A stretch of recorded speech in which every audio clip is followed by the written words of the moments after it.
பெருந்தலைவர் கருப்பு காந்தி என்றெல்லாம் புகழப்படும் காமராசர் ஐயா அவர்களை வணங்கி ஐயா அவர்களின் பிறந்த நாளை கொண்டாடி வரும் டாக்டர் விஜிஎன் மெட்ரிக் பள்ளியின் நிர்வாக குழுவினருக்கும் நல்லாசை விருதை பெற்ற முனைவர் திருமதி டாக்டர் வி வனிதா அம்மையார் அவர்களும் மற்றும் இருபால ஆசிரியர் பெருமக்களுக்கும் பிற பணியாளர்களுக்கும் எங்கள் பட்டிமன்ற குழுவின் சார்பாக அனைவருக்கும் நன்றி கலந்த வணக்கங்களை உரித்தாக்குகின்றோம்.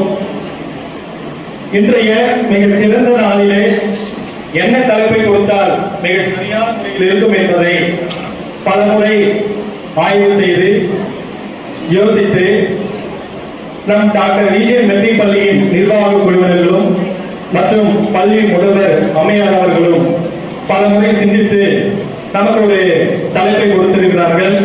என்னவென்று பார்த்தால், இன்றைய சூழ்நிலையில் இருக்கக்கூடிய கல்வியானது சுகமா சுமையா என்று ஒரு தலைப்பு. சுகமா என்ற தலைப்பில் பேசுவதற்காக உங்கள் சார்பாக ஜனகி அவர்களை வரவேற்கிறேன். பள்ளி நிர்வாக குழுவினர் அனைவருக்கும், முதல்வர் அவர்களுக்கும் மற்றும் ஆசிரியர் பெருமக்களுக்கும், நடுவர் அவர்களுக்கும், எனது பள்ளி மாணவ செல்வங்கள் அவர்களுக்கும் உங்கள் அனைவருக்கும் எனது முதற்கண் வணக்கம். எங்களது பள்ளியில் இன்றைக்கு நடைபெறும் பட்டிமன்றம் இன்றைய சூழலில் கல்வி சுகமா சுமையா. இதில் நான் எடுத்துக்கொண்ட தலைப்பு சுகமே. நடுவர் அவர்களே, எதிரணியினர் கருத்தை ஏற்றுக்கத்தை எப்படி நடுவர் அவர்களே? இவர்கள் கல்வி சுமையா, பள்ளிக்கு வர காரணம் என்ன நடுவர் அவர்களே? கற்கை நன்றே கற்கை நன்றே பிச்சை புகினும் கற்கை நன்றே என்று ஔவையார் அந்த காலத்திலே பிச்சை எடுத்தாவது படிக்கணும்னு சொல்லிருக்காங்க. ஆனா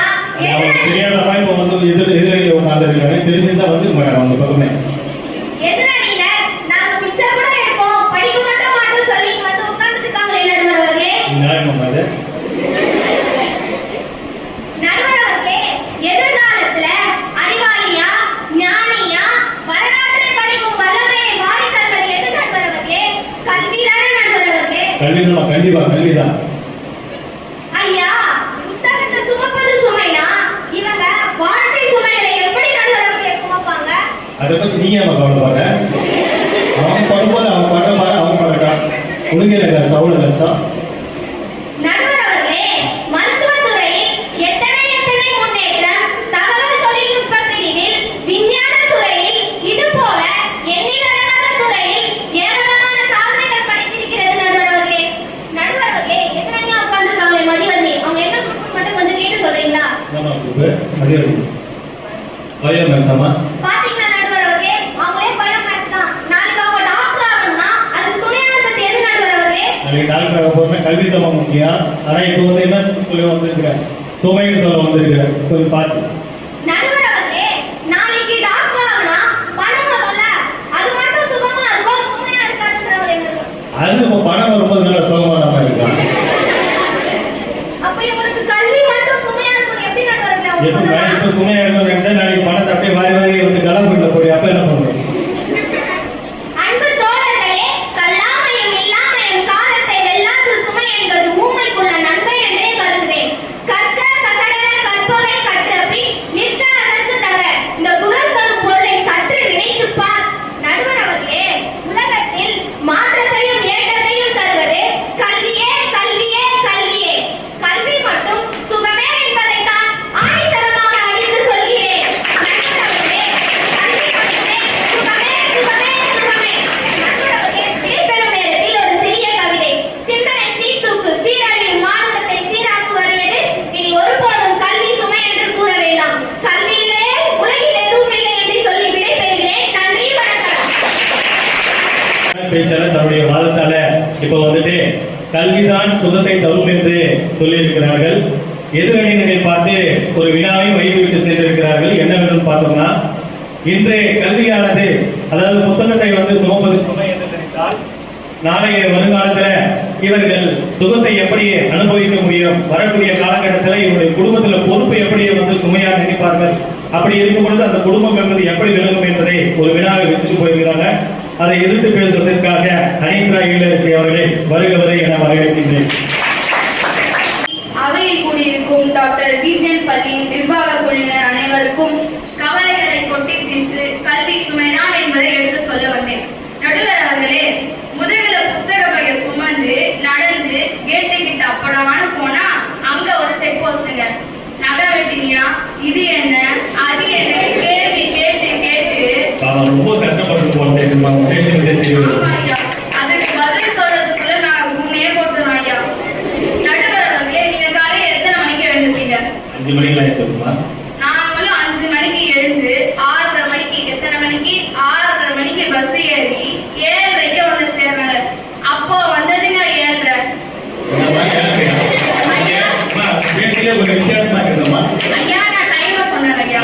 நல்ல என்ன யாருன்னு சொல்லியிருப்பா?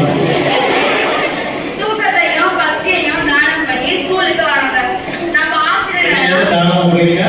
தூக்கத்தையும் பசியையும் தானம் பண்ணி ஸ்கூலுக்கு வராங்க. நம்ம ஆசிரியர்கள் எல்லாம் ரொம்ப நல்லவங்க. பொதுவா சொல்றேன். ஏன்னா எந்த கஷ்டம் வந்தாலும் கடன் வாங்குறதே இல்லை. ஆனா இந்த பிடி பீரியட் வந்தா மட்டும் கடன் வாங்கி எந்த விளையாட விடாம எங்க வாழ்க்கையில அவங்களே விளையாடுறாங்க.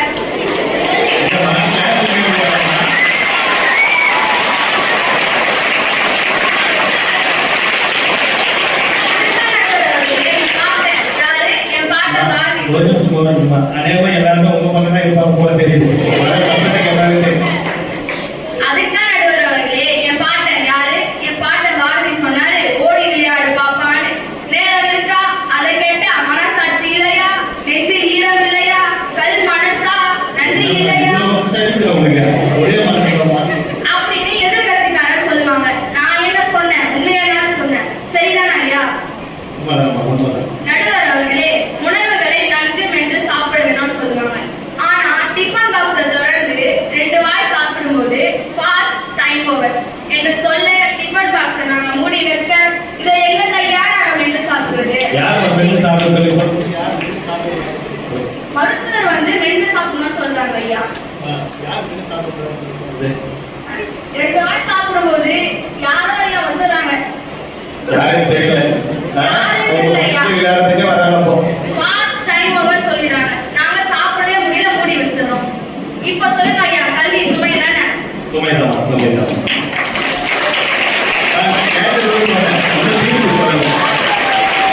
இதற்கு வளர்ந்து ஒரு குழந்தை ஸ்கூலுக்கு போனா அந்த குழந்தை பொம்மையா மாறுதுங்க. அது ஏன் உங்களுக்கு தெரியுமா நடுவர் ஐயா? ஏன்னா அந்த குழந்தை பேசினா கீப் குவைட்னு சொல்றாங்க. அதனால அந்த குழந்தை எல்லார்கிட்டயும் கீப் குவைட்டாவே இருக்குதுங்க. அதனால அவங்க அப்பா அதை பார்த்துட்டு என்னமோ ஏதோ குழந்தைக்கு காத்தோ கருப்போ அப்படின்னு நினைச்சு மந்திர போற நிலைமைங்க இது. ரொம்ப கஷ்ட காலம் பெற்றெடுத்த பொண்ணை கீழ்படி சொல்லி அந்த பொண்ணு குழந்தை வந்து கடைசி இருந்தாங்க. அவங்க எவ்வளவு கஷ்டமா இருக்கும். கடைசி பாருங்க. அதனால ஐயா லேசா கண் சொக்க, ஆசிரியர் மேல கண் வைக்க, ஸ்டாண்ட் அப் கெட் அப்னு சொல்ல, துக்கப்பட்டு கஷ்டப்பட்டு கருணைப்பட்டு வேதனைப்பட்டு இது மாதிரி பலப்பட்டு சுமைய பாக்குறாங்க. அங்க எதிரணிக்கார ஜனனி அவங்க சொன்னாங்க, கல்வியை சுமையை சொல்லிட்டு நீங்க எதுக்கு பள்ளிக்கு வந்தீங்கன்னு. நான் எதுக்கு வந்தேனே தெரியாது அவங்க கிட்ட. கல்வி சுமைதான் சொன்ன மட்டும் புரிஞ்சிருமா உங்களுக்கு? நடுவர் அவர்களே, இருக்கிற சுமையில 2 அடி திருக்குறளை மனப்பாடம் பண்ண முடியல. எந்த சுமையும் இல்லாம இருக்கும்போது காத்துல வந்து காதுல விழ பாட்டு அப்படி நிக்குதுங்க. கஷ்டமான வார்த்தை கூட கடகன்னு வருதுங்க. நீங்களே பாருங்களேன், நான் ஒரு பாட்டு பாடுறேன்.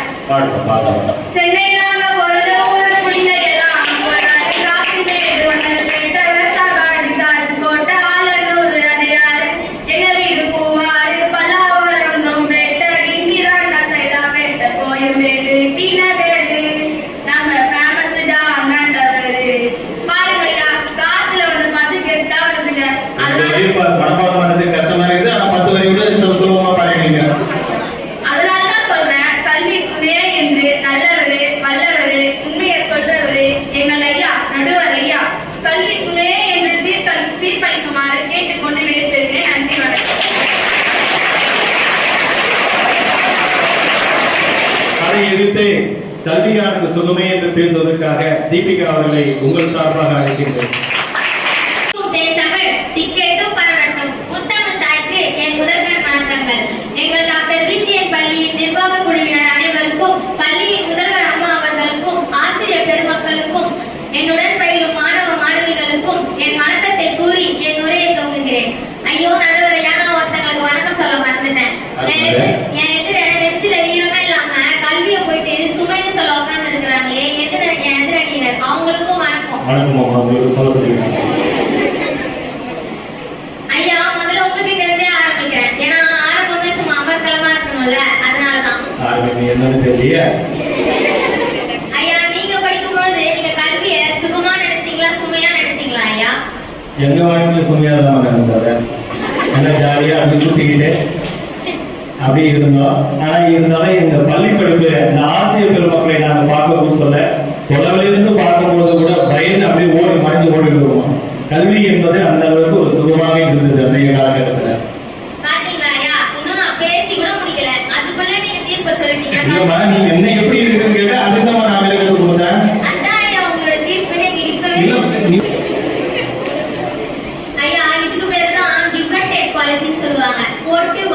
எம்மா தெரியாம போச்சே. நடுவர் ஐயா, நீங்க வரலன்னு நான் சொல்றேன். அம்மா எதுவும் இல்லைம்மா, பாக்கெட்ல பேப்பர் தானே இருக்கு. நீங்க காசு பணம் வச்சிருக்க வரலன்னு நான் சொல்லல ஐயா. எங்க அணி பக்கமா தீர்ப்பை வாரி வழங்க போறீங்களே, அதுக்காக தான் உங்களை வரலன்னு சொன்னேன். அம்மா இதுக்கெல்லாம் நான் பொறுப்பு கிடையாது. அவங்க பொதுவா பேச வந்திருக்கிறாங்க, இன்னும் பேசி முடியல. ஐயா, நம்ம ஸ்கூலுக்கு தூக்கிட்டு வரோம் பாத்தீங்களா ஒரு பேக், அது நம்மளுக்கு சுமையா இருக்கும். ஆனா அந்த பேக்ல இருக்கிற புத்தகங்கள் நமக்கு தர கல்வி நம்மளுக்கு சுகமா தான் ஐயா இருக்கும், அது சுமையாவே இருக்காது. ஔவையாரே சொல்றாங்க, மன்னனும் மாசர கற்றோனும் தூக்கி மன்னனி கற்றோன் சிறப்புடைய மன்னருக்கு தன் தேசமெல்லாம் சிறப்பில்லை, கற்றோருக்கு சென்ற இடங்கள்லாம் சிறப்புன்னு சொல்றாங்களே. ஐயா, நீ நம்ம எஸ்கேவோட சீமராஜா படம் பார்த்துருக்கீங்களா? அதுல நம்ம எஸ்கே வந்து ராஜாவா இருப்பாரு. அவர் வீதியில நடந்து வரும்போது எல்லாரும் அவரை பார்த்து கும்புறோம் ராஜா அப்படின்னுவாங்க. ஆனா அதுவே அவர் ஊரை விட்டு வேற ஊருக்கு போவாரு. அப்போ அவரை யாருக்குமே தெரியாது. நீங்களே பாருங்க ஐயா. ஆனா அதுவே ஒரு கல்வி கற்றவர் தன் நாட்டில் இருந்தாலும் சரி, தன் நாட்டை விட்டு பிற நாட்டுக்கு சென்றாலும் சரி, அவருக்கு எப்பவுமே பெருமை இருக்கும். ஆனா அதுவே ஒரு ராஜா, அவர் நாட்டுக்கு மட்டும்தான் அவருக்கு பெருமை. வேற எதனா நாட்டுக்கு போனான்னா அவர் யாருன்னு யாருக்குமே தெரியாது. ஐயா, பாஞ்சாலி சிரித்ததால் 100 கௌரவர்கள் மரித்து போனார்கள் சொல்றாங்க.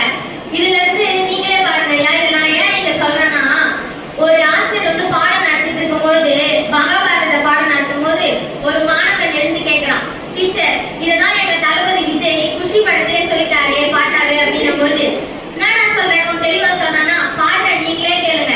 ஒரு பொண்ணு ஒண்ணு நான் பார்த்தேன், சரி வீட்டை சிரிக்க சொல்லி கேட்டேன், அவ சிரிச்சா சிரிப்புல 100 பேர் செத்து போயிட்டான் அப்படின்னு பாடுறாங்க ஐயா.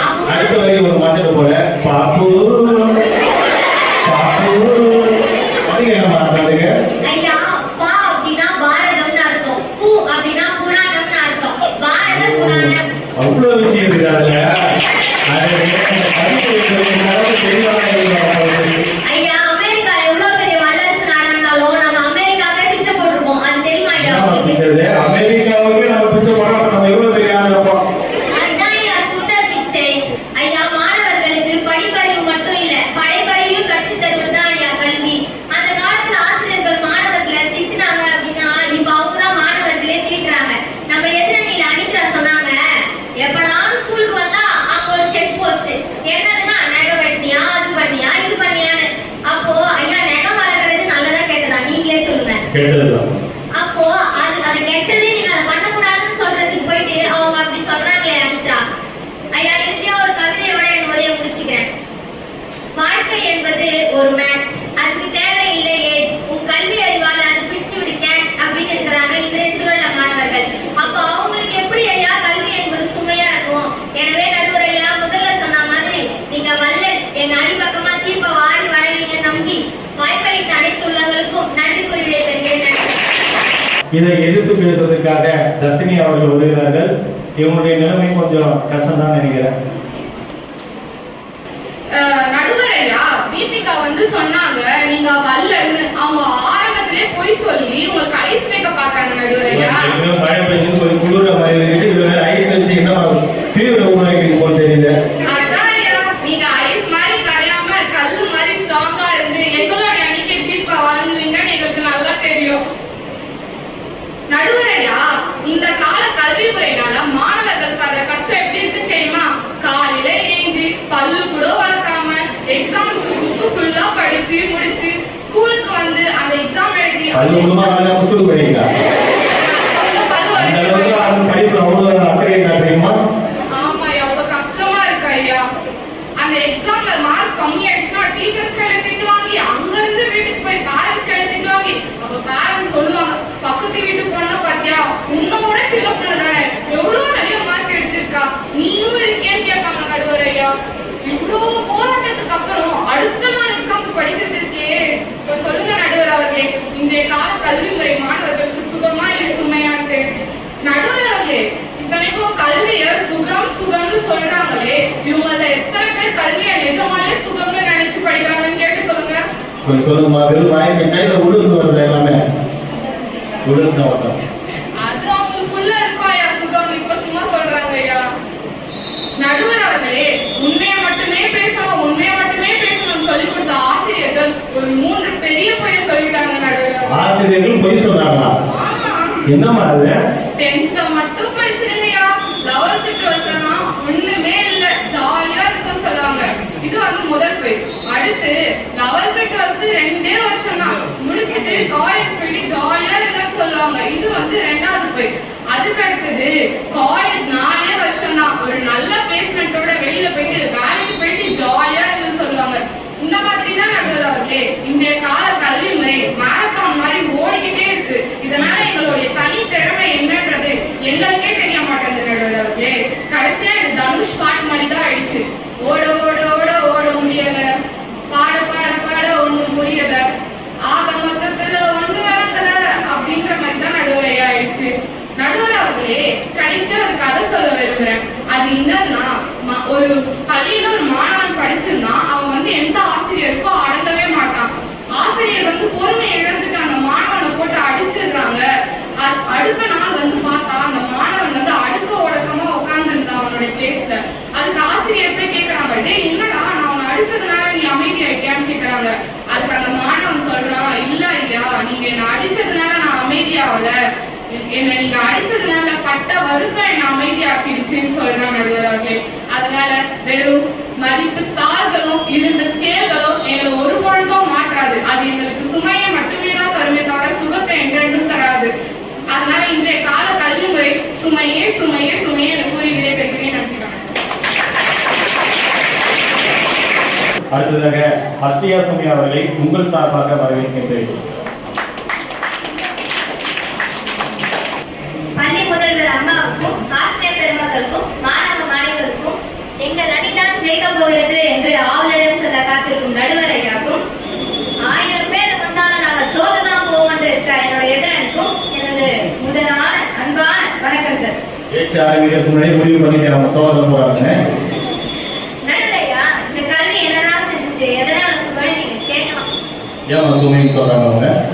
அது பாத்தீங்கன்னா ஒரு பாட்டு வரியிலே சொல்றேன், என் நண்பன் போட்ட சோறு இதுவும் இதுவும் பாரு, கல்வி கூட கற்ப போல என்னென்ன அப்படின்னு சொல்லி கல்வியை கூட இன்றைய கல்விமுறை சும்மையே பேச வந்திருக்காங்க. இது என்ன நியாயம்? என்னம்மா நியாயம்? கல்வியை வந்து சுமைன்னு சொல்ல வந்துருக்கீங்க, எல்லாரையும் நடுவரையா என் அதிரண்டி அனிதா சொன்னாங்க, தூக்கத்தை விட்டு பசியை தானம் பண்ணிட்டு ஸ்கூலுக்கு வரேன்னு சொல்றாங்க. அப்படின்னு பார்த்தா ஆசிரியர்களுக்கு கொடுத்தா அப்படி வராங்க. ஏன் நடுவரையா நீங்களே அப்படிதானே வரீங்க? இன்னும் நீங்க தான் ஸ்கூலுக்கு வந்துட்டு உங்க பசங்களும் ஸ்கூலுக்கு அனுப்பிச்சிட்டு இன்னும் என் எதிராளியோட உங்களுக்கு தான் சுமை ஜாஸ்தியா இருக்கும். கூட இருந்தே வந்து என்னை பார்த்துட்டே வாய்ப்பு கொண்டே இருக்கிறாங்க போட்டு இருக்கு. நான் பார்க்க கஷ்டப்படலாம். அப்ப நான் உங்களுக்கு என்னதான் சுமை இருந்தாலும் பள்ளியில வந்து சந்தோஷமா அன்போட நடத்துறீங்க கல்வியை. ஏன் அது உங்களுக்கு சுமையா தெரியல, சுகமா தெரியுதுனால. பிள்ளைங்களுக்கு பாடத்தை சொல்லிக் கொடுக்கும் போது எந்த ஒரு ஆசிரியருக்கும் அது சுகமாக தான் அது அமையும். நடுவரையா அன்னைக்கெல்லாம் நம்ம சைகை மொழியில இருந்து பேசணும். இன்னைக்கு பாத்தீங்கன்னா சந்திராயனே பேசணும். எதனால? இந்த கல்வி முறை தான். அன்னைக்கு கண்டுபிடிச்ச சந்திராயன் அண்ணாமலை தான் கண்டுபிடிச்சாங்க. அவங்க கல்வி சுமையே நினைச்சிருந்தா இன்னைக்கு இந்த உலக நாடே நம்ம திரும்பி பார்த்திருக்குமா, இல்ல நம்ம நாட்டுக்கு தான் பெருமை வந்திருக்குமா? நாட்டுக்கு பெருமை சேர்த்தது வந்து பார்த்தீங்கன்னா கல்வி அந்த அளவுக்கு ஒரு முக்கியத்துவம் கொடுக்குது. நடுவரையா என் எதிராளி அனிதா சொன்னாங்க, குழந்தைகள்லாம் வந்து ஸ்கூலுக்கு வந்ததுக்கு அப்புறம் பொம்மையா மாறிடுறோம். அதுவே ஒரு குழந்தை பெருசாயிட்டதுக்கு அப்புறமா சோஃபியான ஒரு பொம்மையை உருவாக்கலையா, இன்னைக்கு நம்ம அதை பார்த்து தானே இருக்கோம். உருவாக்குறதுக்கு பெருமை நம்ம எந்த அளவுக்கு சேர்த்துக்கிறோம். அப்ப எப்படி இந்த கல்வி சுமையே சொல்ல வந்திருக்காங்க? எப்படி சுமை சொல்லுவாங்க நடுவரையா இதையா அவங்க சொல்லி முடிச்சுட்டேன். வேடிக்கையாக எத்தனை பேசலாம், நிறைவாக என்ன பேசலாம். ஆனா கல்வி ஒண்ணு மட்டும்தான் நம்ம வாழ்க்கையில என்னைக்கும் நிரூபிக்க முடியும். அதனால இந்த கல்வி சுகம் சுகம் சுகம் மட்டும்தான். சுகம் என்பது சுவை கல்வி அது என்று சொல்லி எங்களிடையே தீர்ப்பை வழங்குமாறு தாழ்மையுடன் கேட்டுக்கொள்கிறேன். நன்றி, வணக்கம். இதனை எதிர்த்து எப்படி வாதாட போறாங்கன்னு தெரிய வந்த மதிவதனி அவர்களை உங்கள் சார்பாக வரவேற்கின்றேன். என்னை போற்றும் தமிழுக்கும் மற்றும் நம் அறிவியலுக்கும் டாக்டர் வி.ஜே. மெட்ரிக் மேல்நிலைப் பள்ளி நிர்வாக குழுவினருக்கும் முதல்வர் அம்மாவுக்கும் மற்றும் இருபால் ஆசிரியர் பெருமக்களுக்கும் என் முதல் வணக்கத்தை தெரிவித்துக் கொண்டு எனது உரையை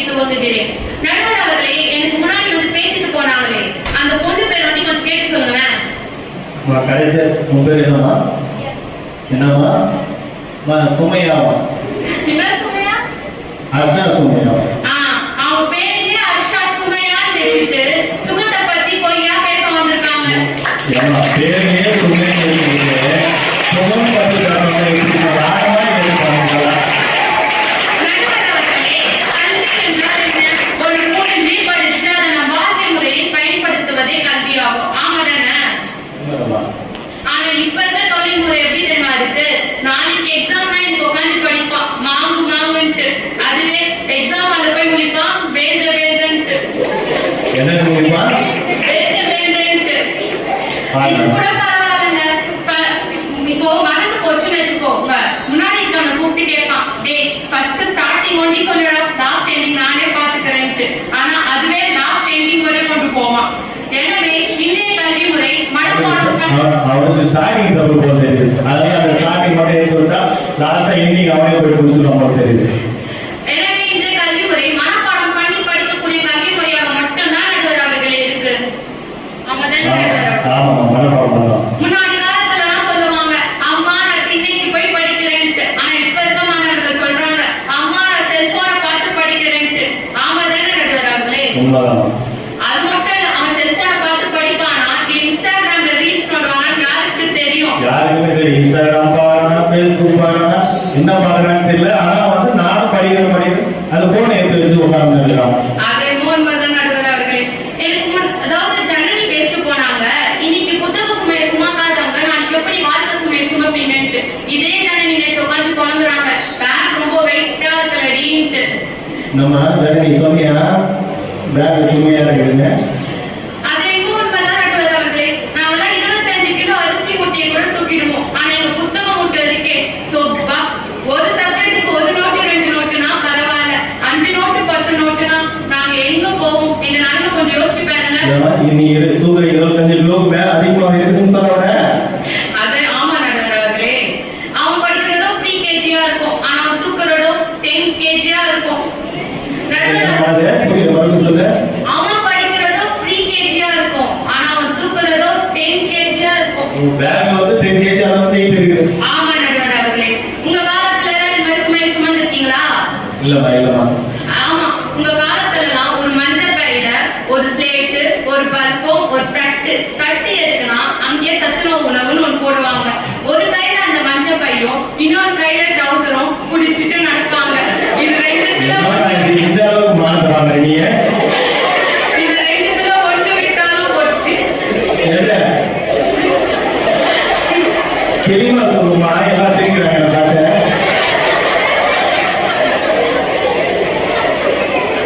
நடுவர் அவர்களே, எங்க அப்பா எல்லாம் சொல்லுவாரு, அந்த காலத்துல எல்லாம் கல்வி சுற்றுலான்னு ஒண்ணு கூட்டு போவாங்களாம். அங்க வரலாறு சிறப்புமிக்க இடங்களை காமிச்சு மாணவர்களுக்கு புரியும்படி சொல்லி தருவாங்களாம்.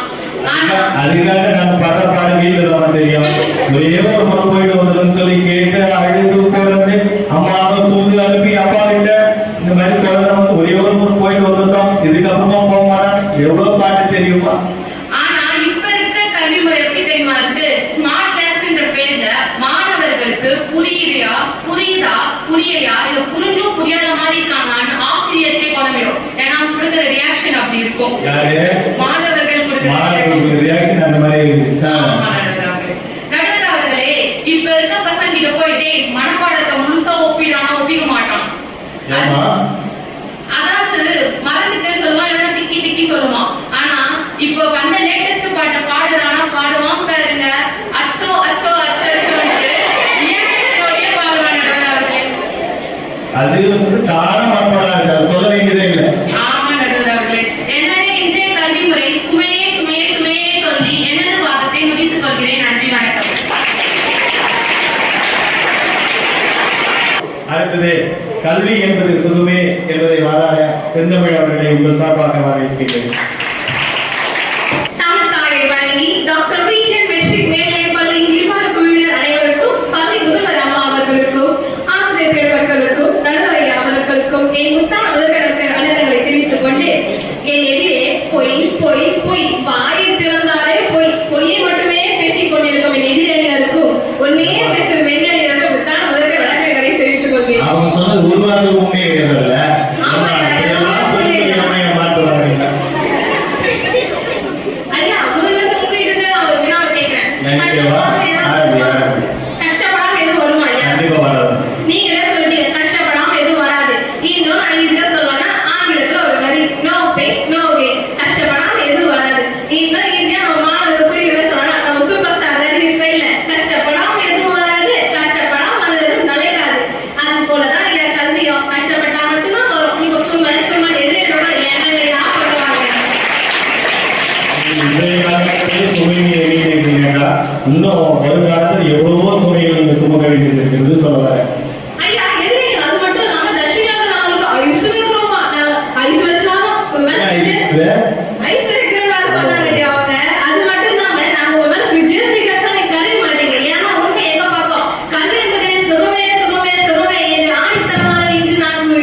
சொல்ல மாற்றம் நடுவரையா, எதிரில் ரஷ்யா ஒருவர் ஆசிரியர்கள் பொய் சொல்றாங்கன்னு சொல்லிட்டாங்க. எனக்கு அப்படியே மனசுல கிடுகிடுன்னு இருந்துச்சு. எனக்கு ஒரு கேள்வி. ஆரம்பத்துல எல்லாருமே அப்படிதான் இருந்திருக்கும். 3 பொய் சொல்லிடுவாங்களா? 10ஆம் வகுப்பு படிச்சு 11 பாதி ஈஸியா. எதுக்கு ஐயா சொல்றாங்க? அடுத்த வகுப்பு மாணவர்கள் அதை நினைச்சு பயப்படக்கூடாது, கஷ்டப்படக்கூடாதுக்காக தான் ஐயா சொல்றாங்க. அந்த இடத்துல நல்ல எண்ணத்தோடு அவர்கள் பார்க்க வேண்டும். நீங்க அதுக்கு போயிட்டு அந்த இடத்துல தள்ளி விட்டுறாங்க. நடுவரையா, பலப்படம் பிடிக்குமா உங்களுக்கு? கண்டிப்பா புரியுமா? அது எவ்வளவு மேல கரண்ட் கொண்டா இருந்தாலும் உள்ள இருக்கிற சொல்ல எவ்வளவு தேனா இருக்கும். அது போலதான் கல்வியும். எவ்வளவு கரண்ட் கொண்டா இருந்தாலும் உள்ள இருக்கிற சொல்ல மாதிரி தேனா இருக்கும் ஐயா படிச்சா. நடுவரையா, படிப்பு என்பது உயிர் மாதிரி, வாசிப்பு என்பது சுவாசிப்பது மாதிரி. இயற்கையா நம்முடைய உரையை முடிச்சுக்கிறேன் ஒரு வரியை சொல்லி. கல்வியை வைத்து அழிக்க முடியாத சொத்து. அல்ல அல்ல குறையாத அச்சை பார்த்துதான் கல்வி. ஐயோ, உங்களுக்கு சொல்ல வந்துட்டு ஐயா. என்ன மாதிரி? இதோ சொல்லிடுறேன் ஐயா. எங்க அம்மா நேற்று நான் உட்காந்து போன வாரம் டெஸ்ட் படிச்சிருந்தேன். 3 நாள் படிச்சிருந்தேன். எங்க அம்மா என்னம்மா இப்படி படிக்கிற அப்படின்னு சொல்லி கேட்டாங்க. அம்மா டெஸ்ட் இருக்குமா அப்படின்னு கஷ்டமா சொன்னேன். எங்க அம்மா சொன்னாங்க, இப்ப கஷ்டப்பட்டு கடைசி சுகமா இருப்பாங்க. ஏன்னா கேட்டேன், நான் படிக்கல, பணம் வரைக்கும் படிச்சிருக்கேன், அதனால தான் நான் கஷ்டப்படுறேன். நீ இப்ப படிச்சா இருக்கு சுகமா இருக்கலாம்னு சொன்னாங்க ஐயா. இதுல இருந்தே தெரியுது கல்வி என்பது சுகத்தை மட்டும் தான் தருது. நடுவரையா, கல்வி எல்லாருக்கும் பொதுவான சொத்து. படிச்சா தருது தனியாக கெத்து. படிக்கவில்லை என்றால் மாணவா நீ வெத்து, மாணவா நீ வெத்து. இதுவே அந்த கருத்து என்று கூறி, நடுவரையா, எங்க பக்கம் தான் நீங்க தீர்ப்பு சொல்லணும், சொல்ல வேண்டும், சொல்லுவீங்க என்று நம்பி வாய்ப்பளித்த அனைத்து நல்லவர்களுக்கும் நன்றி தெரிவிக்கிறேன். நன்றி. அடுத்ததா தக்ஷிதா அவர்களை உங்கள் சார்பாக சுமையா என்கிற தலைப்பில் இரும்பு போட்டி காதுகள் திறக்கப்பட்டன. சிறுத்தையே வெளியே வா, எளியனை கதவர் நடுவே, புலியென செயல்படு புறப்படு வெளியே என்று பாவேந்தரின் பாவரிகளோடு என் உரையை துவங்குகிறேன். இவ்விழாவை ஏற்படுத்திய doctor Vijay matric higher secondary ஸ்கூலின் நிர்வாக குழுவினர் அனைவருக்கும், பள்ளியின் முதல்வர் அவர்களுக்கும், இருபால் ஆசிரியர் பெருமக்களுக்கும், நடுவர் அவர்களுக்கும், மாணவ செல்வங்களுக்கும் என் அன்பு வணக்கம். நடுவரையா, 6 வயது சிறுவனை 60 வயது கிழவனாகவும் கிழமையாகவும் மாற்றக்கூடிய தன்மை எதற்குள்ள தெரியுமா? இதுமா இக்கால கல்வி முறைக்கு தான் உள்ளது. ஏன் அப்படி சொல்றேன்னா, 6 வயசு ஆயிடுச்சா ஸ்விம்மிங் கிளாஸ் ஆரம்பிப்பாங்க. Swimming, dancing, drawing, karate, kung fu, கோகுடு, அப்பப்பா நீ என்னாலே பாட்டு சொல்லிட்டு போன ஒன்றும் புரியுமா? திருப்பி சொல்றேன் கேளுங்க ஐயா. Swimming, dancing, drawing, karate, kung fu, கோகுடு, அப்பப்பா என்னாலே முடியல. பாவனுக்கு மீனிங் கூட தெரியாது. நடுவரையா, எதிரணியில சொன்னாங்க, நூல்கள் சுமக்கிறீர்களே அதுவா உங்களுக்கு சுமையா இருக்குன்னு கேட்டாங்க. அதுவல்ல எங்களுக்கு சுமை, அது எந்த வயதில் சுமக்கிறோம் என்பதுதான் சுமையா இருக்கு. ஏன்னா அன்பு கவிஞர் பாரதி கூறியுள்ளார், ஓடி விளையாடு பாப்பானு. இங்க ஓடி விளையாடுறது. 6 வயசு ஆயிடுச்சா 6 கிலோ பேக் தூக்கு, 7 வயசு ஆயிடுச்சா 8 கிலோ பேக் தூக்கு. ஸ்கூல் நேரா பஸ்ல உட்காந்து நேரா ஸ்கூல் ஓடுவாங்க, அங்கேயும் போய் கீழ் போயிடும். இப்படி இருக்கும்போது இந்த கல்வி முறையாக உங்களுக்கு சுகத்தை தருகிறது. ஒரு சிறிய கவிதை நான் இங்கு கூற விரும்புகிறேன் ஐயா. தெளிவுறவே அறிந்திடுதல், தெளிவு தர மொழிந்திடுதல், சிந்திப்பார்க்கு கலி வளர, ஆனந்த கனவு பட காட்டல், கண்ணீர் துளி வரவே உள்ளுறுத்துதல். இதையெல்லாம் ஒரு வாசிப்பு தருமானால் அப்படிப்பட்ட வாசிப்பு தான் எங்களுக்கு சுகத்தை தருமே தவிர இச்சூழல் உள்ள கல்வி முறை என்றைக்கும் எங்களுக்கு சுகத்தை தராது, சுமையாக தான் இருக்கும் என்பதை நான் இங்கு கூறுகிறேன். நடுவரையா, ஒரு சிறிய நிகழ்வு. சுமார் 100 வருஷத்துக்கு முன்னாடி நமது தேச தந்தை மகாத்மா காந்தி அவர்கள் ஒரு பள்ளியின் தொடக்க விழாவுக்கு சென்றிருந்தார். அங்கு தலைமை ஆசிரியர் எல்லோரையும் அறிமுகம் செய்து வைத்தார். எப்படி செய்து வைத்தார் என்றால், எல்லா துறைகளுக்கும் எல்லா துறைகளுடைய அறிவுடைய ஆசிரியர்கள் இருக்கிறார்கள் என்று அறிமுகம் செய்து வைத்தார். இதற்கு மகாத்மா காந்தி கேட்டார், குழந்தைகளுக்கு குழந்தைகளாகவே மாறக்கூடிய ஆசிரியர்கள் இல்லையா என்று கேட்டார். இதிலிருந்து நம்ம என்ன தெரிஞ்சுக்கிறோம்னா, மார்க் மட்டுமே சார்ந்து இந்த கல்வி முறை இருக்குது தவிர எங்களுடைய மன வளர்ச்சியை சார்ந்து இல்லை ஐயா. நீங்க ஒத்துக்கிறீங்களா ஐயா? ஒரு படிப்பல்லது வாசிப்பு என்பது எப்போது சுகமானதாக மாறும் என்றால், எப்போது ஒரு படிப்பல்லது வாசிப்பு என்பது படிக்கிற குழந்தைகளை மையமிட்டதாக மாறுகிறதோ அப்போதுதான் ஒரு படிப்பல்லது வாசிப்பு என்பது சுகமானதாக மாறும். சுமை தூக்குகிற சுய சிந்தனையுடைய இளைஞர்களை உருவாக்க சொன்னால் சுமை தூக்குகிற இளைஞர்களை உருவாக்குகிறது இக்கால கல்விமுறை. நீங்க ஒத்துக்கிறீங்களா ஐயா? மேற்கல்வி விஷயங்களை செலுத்திவிட்டு பணங்கள் மட்டும் இணைக்க வேண்டும் என்றால் எப்படி அந்த முடிவு வந்து சேரும் ஐயா? ஒருவர் மகாத்மா காந்தியிடம் கேட்டார், ஒருவேளை இந்த நாட்டின் பிரதமரானால் நீங்கள் என்ன செய்வீர்கள் என்று கேட்டார். அதற்கு மகாத்மா காந்தியோ, ஒருவேளை இந்த நாட்டின் பிரதமரானால் நான் தாய்மொழி கல்வியை கொண்டு வர முயற்சி செய்வேன் என்று கூறினார். ஏன் அப்படி கூறினார் நம்ம யோசிச்சு பார்த்தோம்னா, ஒரு கருத்தை அவருக்கு தெரிஞ்ச மொழியில் சொன்னால் அது அவரது மூளையை சென்றடையும். இதுவே அவர் தாய்மொழியில் சொன்னால் அது அவரது மனதை சென்றடையும். இதை அறிந்த மகாத்மா காந்தி இப்படி கூறினார். நடுவரையா, ஒரு சிறிய கருத்து. தமிழுக்கு கோடி கோடி பெருமை உண்டு. அதில் ஒரு சிறு பெருமையை கூறி என் உரையை முடிவு செய்கிறேன். இப்போது நாம்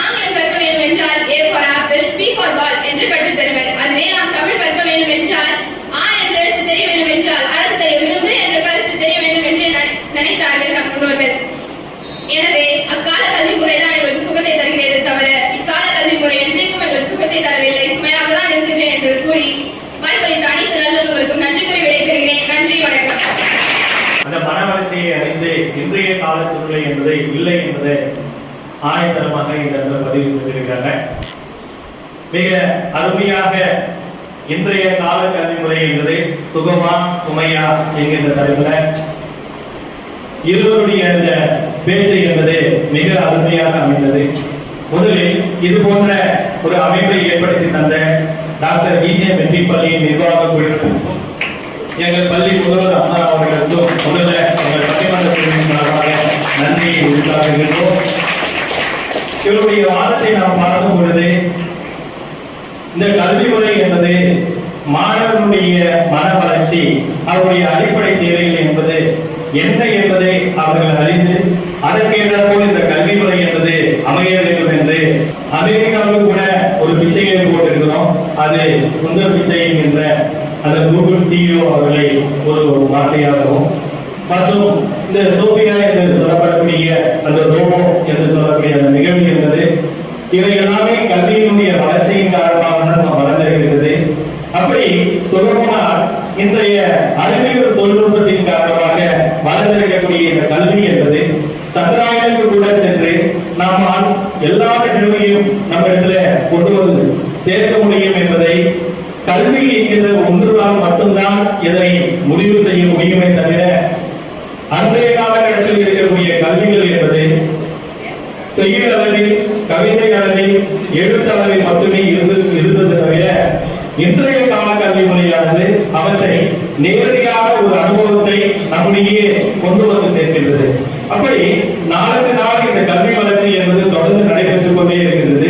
அப்போ அறிவியல் தொழில்நுட்பத்தின் காரணமாக வளர்ச்சி அடையக்கூடிய இந்த கல்வியானது இன்றைய காலத்தில் இருக்கக்கூடிய கல்விதான் நமக்கு சுகத்தை தருமே தவிர அது ஒரு சுமையாக இருக்காது. மாணவ செல்வங்கள் நாம் அனைவரும் புரிந்து கொள்ள வேண்டியது, இன்றைய காலத்தில் இருக்கக்கூடிய மாணவ செல்வங்கள் நன்கு அறிந்து கொள்ள வேண்டும்.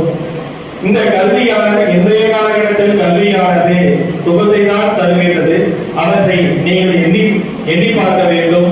ஏனென்றால் ஒவ்வொரு நாளும் நம்முடைய நாடு என்பது ஒரு வளர்ச்சி பாதைக்கு கொண்டு செல்கின்றது. அப்படி இருக்கக்கூடிய வேலையில நாம என்ன செய்யணும்னு கேட்டீங்கன்னா, இன்றைய காலத்தை நாம் சுமையாக இல்லாமல், அனைவருக்குமே சொல்லக்கூடிய ஒரு கருத்து, சுமையாக இல்லாமல் இவற்றை நாம் சுகமாக நாம் அதை எண்ணி பார்க்க வேண்டும். அவற்றை எண்ணி பார்த்து நம்முடைய நாடு இந்திய வல்லரசாக ஆள வேண்டும் என்றால் அனைவரும் அவற்றை சுகமாக ஏற்றுக்கொண்டு தன்னுடைய கல்வி பணியை மிக சிறப்பாக கொண்டு செல்ல வேண்டும் என்பதை இந்த பட்டிமன்றத்தின் மூலமாக இந்த இடத்துல அனைவருக்கும் பதிவு செய்ய கடமைப்பட்டிருக்கின்றேன். இந்த நிகழ்வை ஏற்படுத்தி தந்த பள்ளி நிர்வாக குழுவினருக்கும் அம்மையார் அவர்களுக்கும் நன்றி கலந்த வணக்கங்களை தெரிவித்துக் கொள்கின்றேன். இந்த வாய்ப்பை மீண்டும் வழங்கிய அனைத்து நல்லவர்களையும் பாராட்டி விடைபெறுகிறேன். நன்றி, வணக்கம்.